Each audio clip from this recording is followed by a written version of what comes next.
Welcome to Taking the Higher Road, a DriverReach and FreightWaves production. I'm your host, Jeremy Reymer, founder and CEO of DriverReach.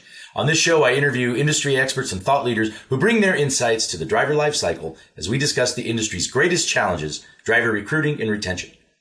I appreciate the constant feedback that I've been getting on the show. It means a lot to me that you're finding the content valuable and useful. Don't forget to rate and review Taking the Higher Road on whatever platform you're using to tune in. This week, I'm honored to be joined by a great friend, a driver recruitment, advertisement, and marketing expert, Priscilla Peters, Vice President of Marketing and Training with Conversion Interactive Agency. Welcome to the show, Priscilla. Great to see you. Great to see you. Now, most people who deal with driver recruitment have referenced the past 6 to 9 months as really the toughest recruitment environment they've experienced. And you're right in the thick of it, right? You know, I'd like to talk about your 20 years in the driver recruitment space, how it's evolved, what the future may hold. And I want to highlight the results of a recently released driver survey conducted as a joint effort between Conversion and Professional Driver Agency. I want to make sure we talk about Conversion's upcoming annual R&R conference, which was moved from its regular February date due to COVID. And then I also want to take a deeper dive, where it's a segment where we answer a question submitted by a listener. Does all of that work for you? Absolutely. Sounds good. First things first, though. It's a new year. We're getting out there. Have you had your COVID vaccinations? I have. Yes, I have. Well done. So that means next time I see you, I can give you a big hug. Absolutely. Let's talk about your career in driver recruitment and advertising. You've witnessed a digital evolution over the past 20 years. How would you describe the space when you started versus where we are today? I know. When I started, I was actually working for a carrier. And so I did marketing and advertising for a carrier. And funny enough, I remember the very first piece I created, I spelled the word referral wrong. It was for a driver referral program piece. And I remember showing it. I was so proud. I was just fresh out of college, so proud of my, my work. And I said, oh, look at this driver referral, brochure I created. And the president goes, oh, that's great, but make sure you learn how to spell referral. But it has changed. But here's the thing. I will say I'm 24 years in. I cannot believe it's been that long. I'm aging myself. But it's changed, but a few things have actually also remained the same. So you're right.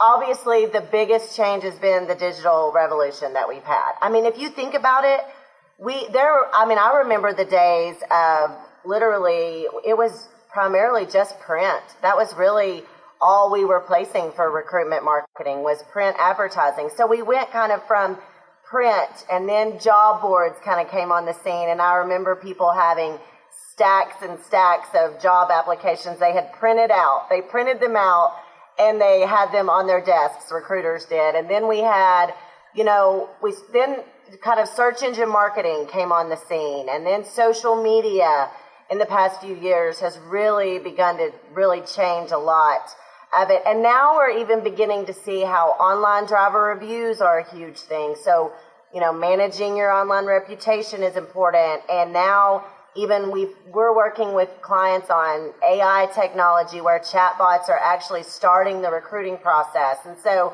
a lot has evolved. The driver has evolved. The technology's evolved. And that's what we're always really focused on at Conversion is how do we continue to innovate? Like that's the most important thing I feel like in this industry. And so those things have all changed, but I will say there's a lot of things that have stayed the same if you think about it. For example, driver referrals. Like I know I made the joke about my first project at a carrier, but driver referrals are still a huge part of what we do today. It looks a little bit different, obviously, but it's, drivers still trust other drivers. And so, yes, it has definitely, it's evolved. That's a really good point about referrals being so valuable and sadly, so underutilized, so much room for improvement there. And because it is such a valuable, not only does it lend itself to improved, trust in the message and who it's coming from, right? It's one of their peers. It's somebody that they feel good to hear from. But then also, generally speaking, I think those who come on board through a referral they tend to last longer. They tend to stick around longer. Their tenure is greater. So, that's an interesting dynamic and a good point. For as long as I've known you, you've been with conversion, 6.5 years or so. And again, being at that forefront of that evolution, in digital, and in many ways, I think you're leading and embracing the change. Any other kind of changes can you predict or can we expect to see in the driver advertising space? How do we adapt? Yeah. Yeah, I think one of the things that carriers really need to focus on right now, and I know that they know it's out there, but maybe they're not focusing on them as much as they should, is the driver reviews, like I talked about. Because in the survey that we did with PDA actually in November, the driver reviews, the drivers said 74% of them said that's where I'm going first. I'm going to look at driver reviews about your company before I'm making a decision about going to work for you. So if carriers aren't monitoring that doesn't seem like, a big, evolutionary thing to do but you got to monitor that. It's super duper important. I would say let technology work for you and your recruiters. That's one of the things that we're seeing is fleets that are really winning in this market are the ones that are saying, I'm going to try it. I'm going to put that chatbot to work and see if I can actually have that work for me while my recruiters are doing some other things. Then they can grab it when it's ready. I think we have to embrace technology as an industry. Sometimes trucking's a little bit hesitant with that. And I think sometimes we don't give drivers enough credit because listen, if we're involved in technology, so are they, probably more than us, honestly. And I really feel like online communities are going to be an even bigger deal than they are today. So these groups, it's already happening on social media. If you look at places like Truck Drivers USA, for example, on Facebook, this huge online community of drivers. And that's where if fleets can show up in the right way, not kind of put the recruiting information in their face, if you will, but just, be a part of those driver communities online, that's going to be super important. And then data privacy, there's a lot going on with that when it comes to, Google and Facebook and some of these larger platforms are adopting these real changes and shifts in technology that are really going to impact the way we recruit and the way we market, frankly. And so I think it's going to be important for fleets to work with companies that know and understand those things, no matter what size carrier you are. Excellent point on the reputation management. I think that's something that I agree 100%. That's something that's really starting to open up, and we have to be mindful of that and manage that. So there seems to be an increasing disparity, between the haves and the have-nots. And I'm not talking about this from an economic standpoint, although I do think that's real. But the larger fleets too, in trucking, the larger fleets, they have an outsized marketing budget, while the smaller fleets, they find it really hard to compete. And I'm curious what conversion is doing to help, really narrow that gap, because I know you've added a number of the smaller fleets and been able to help them. What sort of, valuable resources does conversion have for the smaller fleets? Sure. So I think that when it comes down to it, it's the same goal. It's just to scale, if you will. And so whether you're a fleet that needs 100 drivers a week, or maybe you need one this month, you still have to take the same approach of making sure you're showing up in the moments that count, making sure you're, targeting both passive and active drivers. But one of the things that we've done to help small fleets is we developed a solution called LeadFlex Max. And basically what it is it allows a small fleet, instead of having to sign an agreement with an ad agency and do all the things, it's more of a, hey, I just need a driver today, or maybe I need 2 drivers today. Can you help me out with that? So we've created a model where you can do a lead buy program. You can go and place your own advertising through kind of a self-service type of model, which just makes it easier on the carrier, and then they don't get caught up in a lot of the things that some of the bigger fleets actually do, are, have the budgets and things to be able to focus on.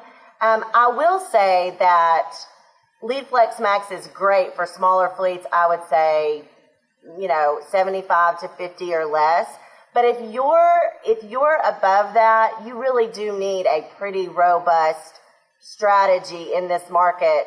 And I'm not saying a big, robust budget, but I'm saying because so many drivers, like for example, in the survey that we're talking about today, the PDA and conversion survey that we just did with drivers, I think it was 64%, 63% said they're not looking for a job of drivers. So if you're not looking for a job, that's great, but how are we still going to target those guys and gals that aren't looking for a job today? You have to have some sort of strategy to grab those folks who are passively online so that you create kind of a brand preference for your carrier when they are looking.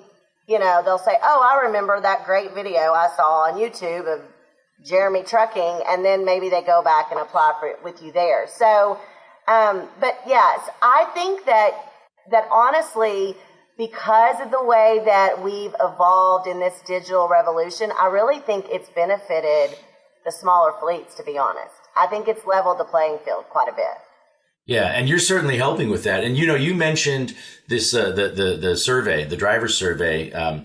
You referenced that, so let's talk about that. That a recently released survey, the results as an online driver survey that you conducted. As you said, with in conjunction with a professional driver agency. I think over 16,000 drivers who were asked questions about searching for jobs. What matters to them, what are their biggest frustrations, those sorts of things. Based on the latest results. Do you see any shifts or new insight into, what's attracting drivers to carriers today? Yeah, a couple of things that I thought was interesting was there's been a little bit of a shift when it comes to not necessarily how drivers prefer to get paid, but really the security behind that. And what I mean by that is this came out in our survey in November too, but it really reared its head in this latest survey. Is drivers really want some sort of guarantee component in their pay? Meaning, a traditional cents per mile is great, but it's great. It's even better if you layer on top of that and you say, hey, I'm going to pay you X amount of cents per mile. However, I'm going to guarantee you this number of miles a week. That way, mama knows the bills are going to get paid, it just gives them a security. And what the survey showed us was that's more important than ever.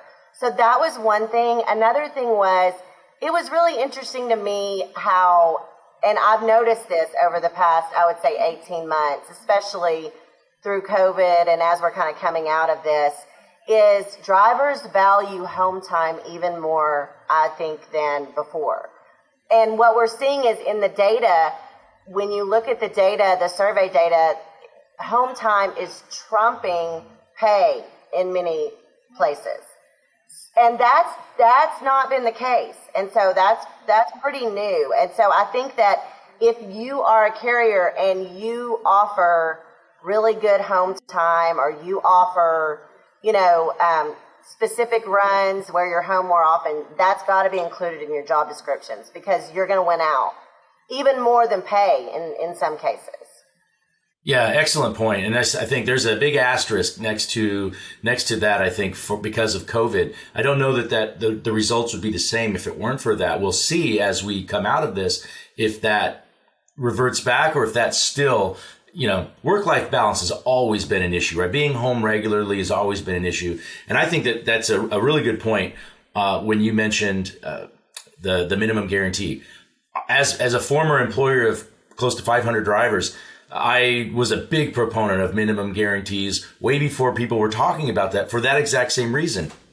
You want to make sure that drivers have stability, week to week, paycheck to paycheck.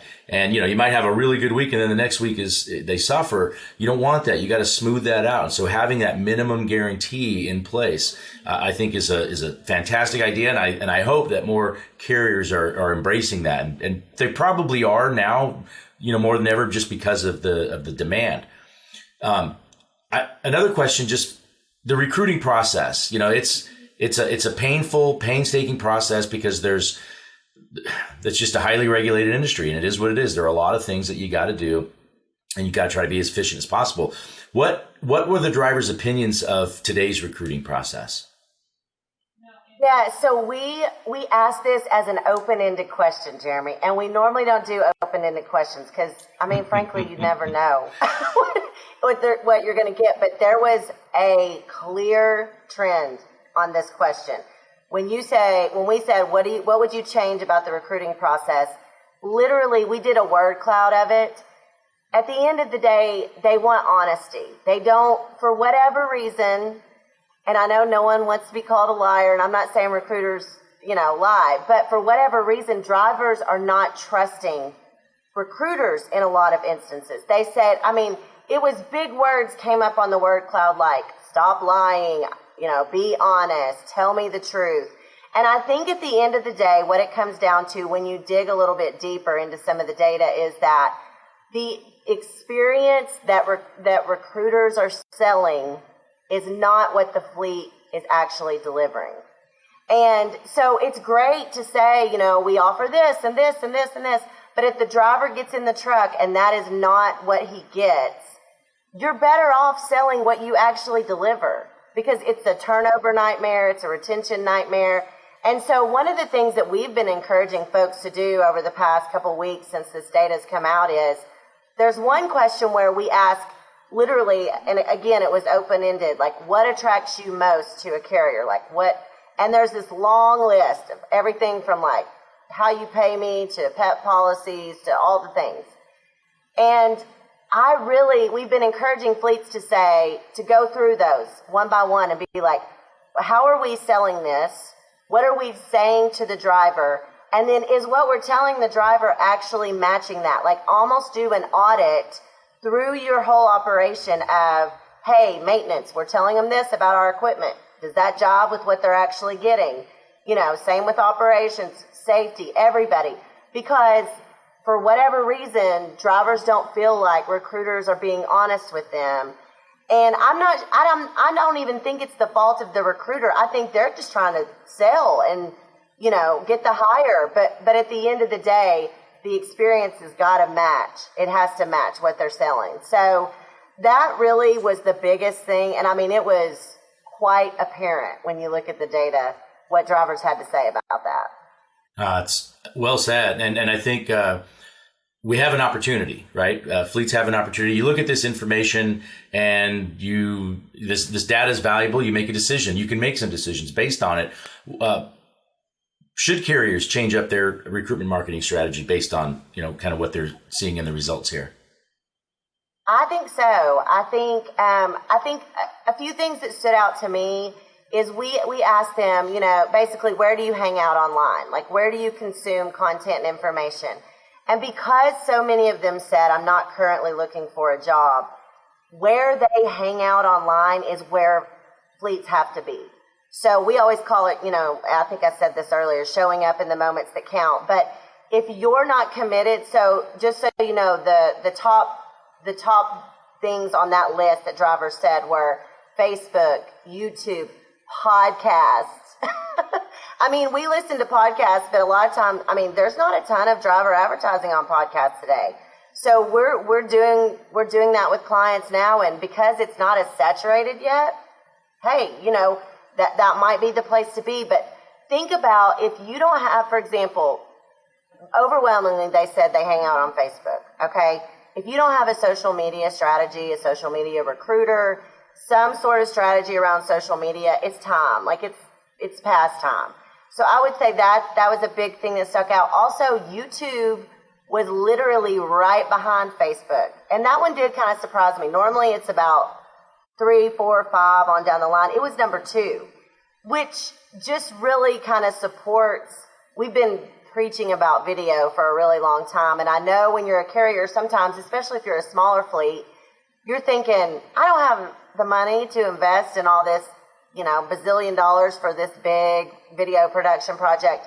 Listen, you can grab your iPhone or your smartphone and go and shoot some video with a driver or with, someone at one of your locations. And it can really, it's authentic. Drivers like it. They like to hear from other drivers. So I think video is a big deal. And then really making sure that all of those things that showed up in the survey that the drivers are saying are important to them, if you are really good at one of those things, or 2 or 3 or 4 of those things, put that in your job descriptions online, because that's where you're going to stand out. If your home time stinks, maybe you don't talk about home time. Maybe you talk about how much you pay, but be sure to highlight what you're really good at in your job descriptions. Yeah, no, it's a great point. And I think the contents of the survey are really helpful. And just for the audience sake, they can find the results of the survey at conversionia.com/resources. And I'll make sure that that's also included in the notes and as well as when we promote this in social media. We have a few more minutes, and I want to make sure that we have time to take a deeper dive. And then I also want to talk about the R&R conference coming up. So, and again, the deeper dive is where we take a question from a listener seeking expert advice. The question is, my company has always wanted full driver applications. Is that hurting our ability to recruit and hire more drivers because we don't want anything less than that? You have any thoughts on that? I have many thoughts on this, but I will try to keep it brief. So here's the deal. Listen, I know that a full app is the holy grail. I know that is what we all want. Everyone wants a full app. But to answer the question, if you're not working short forms or partial apps, I just think it's going to be really difficult to hire in today's market. The thing is it's not like, I feel like in the past we did have the luxury of just working the full app. We do not have that today. For one thing, drivers do not want to sit on their device and fill out a long, cumbersome application.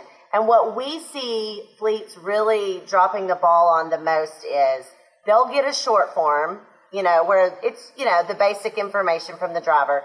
They'll get a short form and they will either email them or call the driver and say, hey, here's a link, go fill out the full app. If that's your strategy, that's not going to work today. I mean, recruiters today, they are sales people, okay? Unfortunately, they have to work the app. Don't just send them a link, because here's the other thing, the interesting data that we found in the survey before this one in November is that up to, I think it was 35% of drivers said that they were being recruited by 5 or more carriers at a time. So if you are only working full apps, or you're just saying, hey, I got your short form, go fill out this link, the other guys are probably calling them going, hey, you got 5 minutes? Do you want to, let's fill out part of this app. Let's do a phone app right here. Or maybe they have a chat bot in the background serving up some lead nurturing stuff. Hey, Joe, I see we got your short form. What's your zip code? Where, what type of job are you looking for? Like, you can recruit someone piece by piece. I know that's not ideal, but the full app, again, I know that's what we all want. It's just hard today. Yeah, no, and those are excellent points. You got to make it as easy as possible for the driver and consider this from their perspective. So I agree with you 100%. So lastly, Conversion's last annual R&R conference was late last February, right, or February 2020, and then shortly thereafter, like the whole world fell apart. And I think we've all been anxious to get through this global pandemic, to get back to a sense of normalcy. And the February 2021 conference was moved to November of this year. And again, it'll be held in Nashville. The events that I've attended now just in the spring and have all been sellouts, right? People are hungry. And they're really excited to be back together again. What do you expect the turnout to be this November in Nashville? Any idea what the capacity will be? We expect a sellout. That would be for us right around 425-ish. We are getting close, to be honest. Our sponsorships are completely sold out. But we expect a sellout. I mean, recruiting and retention is arguably the hottest topic in the industry right now, just because of the way the market is today. So we expect a hopefully record breaking as far as attendance goes. We're in Nashville again, as always, and we have some fun planned too, as always. But we have a great lineup of speakers and content.